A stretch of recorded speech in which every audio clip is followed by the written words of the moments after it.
XRP and Ripple have been designed for institutional adoption, not just ready for it.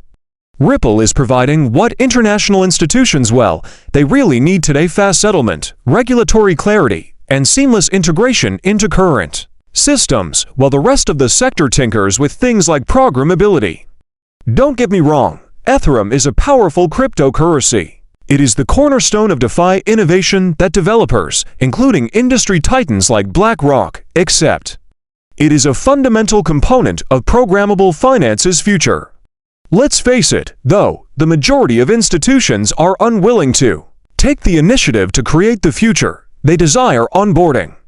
Instead of a coding challenge, they require a reliable partner. With private liquidity pools, ISO compliance, and enterprise-ready solutions supported by conventional custodians like BNY-MIL, this is where Ripple truly excels.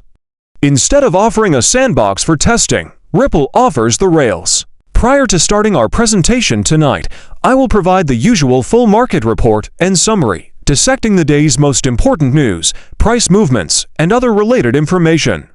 Thus, be sure to hit the bell, subscribe, and keep an eye out for that, which should happen between 9:30 and 10 o'clock Pacific Standard Time. We'll see. Now, this is a crucial difference.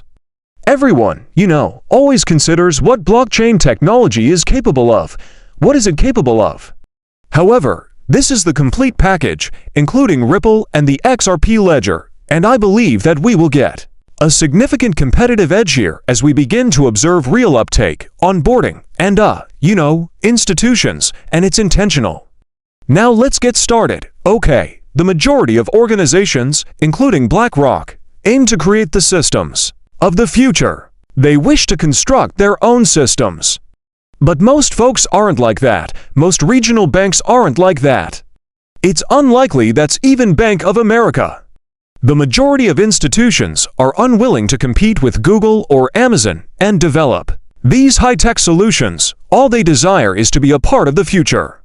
For developers who wish to experiment in a sandbox and imagine the future, Ethereum is now ideal. Your real DeFi visionaries are developing new financial paradigms, However, the typical bank or business isn't trying to invent the wheel.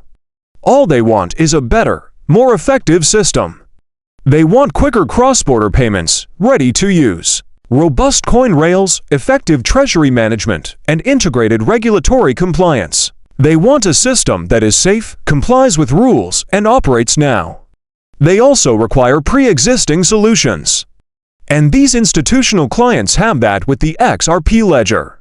Unlike other blockchain solutions, they have the Ripple token. This system was created specifically for financial infrastructure. Quick finality, of course, 3 to 5 seconds of settlements compared to minutes or hours in other networks, a low predictability fees, so it won't be low or high like you can predict what the XRP ledger will do, and you still have advanced features, not ones you have to build, or the ability to build your own, but baked-in features to the underlying blockchain, and that's what matters. You are aware of AMM's decentralized exchanges and asset issuance capabilities. All of that is yours. It is not necessary for you to code it yourself. With the XRP ledger, it is prepared for use. It was constructed with a purpose. It is designed to be large. It is designed with the future in mind. Legal alignment and compliance. Naturally, Ripple is already proficient in all of that. The ability to adjust and connect to central banks' ISO 2020 to communication standards is one way to ensure that you're operating within legal bounds. Furthermore, it encompasses not only Ripple, but also their entire network of partnerships. BNY-Mellon is liked by people. The typical banking establishment will desire this. Yes, their LUSD is already experiencing tremendous growth. And simply bide your time till they have that banking license. Additionally, you don't have to be concerned that your stablecoin value will vanish if an intermediary fails. No, the Federal Reserve will host the event. That is the next puzzle piece. It is something that many people, including JP Morgan, wish to combat but will fail. They will be a gamaker, and they will not be able to. It all boils down to predictability and simplicity. We have already discussed that. Naturally, enterprise onboarding and integration support. You are Bank of America or any other regional bank, and you want blockchain, quicker and cheaper payments, and interoperability. But what do you do next? Do you intend to sit down and begin writing Solidity smart contracts using code? No, you require a companion who will guide you into the future. And Ripple offers just that. They will then be onboarded to the XRP ledger. After completing that, by offering more than simply technology, Ripple succeeds. It provides enterprise solutions for the future and a true partnership. Professional onboarders, committed support teams, and advice catered to your individual requirements are all included. Just imagine if you were in charge of a business.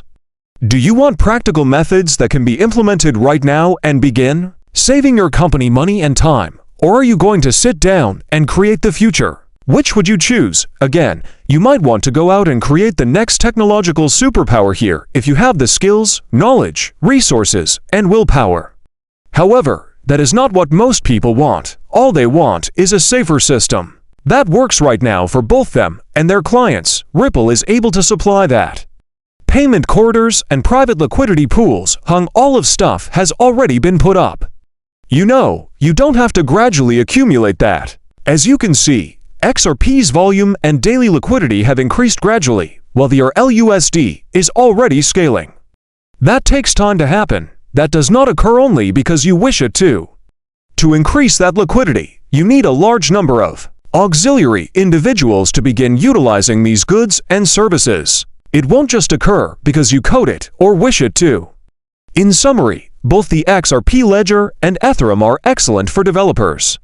Look, I believe that liquidity breeds additional liquidity. The more things we see added to the XRP ledger, achievement leads to additional success. There will be additional developments on the XRP ledger.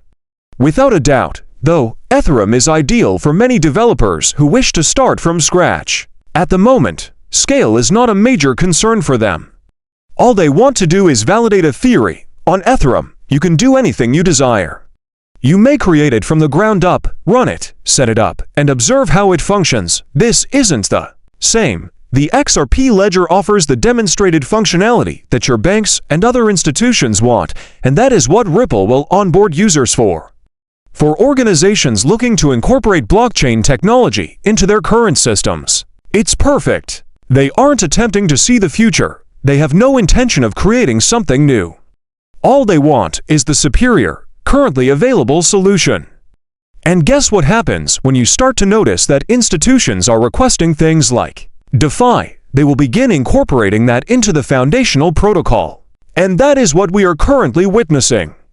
Additionally, keep this in mind. What's exciting is this. We will be able to finish on an even playing field because of this. The EVM side chain, which enables sophisticated programmability within this ecosystem, is also visible. Therefore, you are free to do some of it on the side if you so choose. The XRP ledger itself will have limited programmability. We can thus compete in some of those markets where you can build something fresh and intriguing on top of all Ripple offers while still being able to connect to the current system. Therefore, taking this route won't block you. Furthermore, many of the features that Ripple offers will also work with the Ethereum blockchain. However, we have many competitive advantages here. We're hearing the same things over and over again. Quick settlement. And here's the thing. While there are many fast blockchains available today, the distinction lies in the whole cost, uptime, settlement time, and finality. When does the deal become final? You know, Solana has a lot of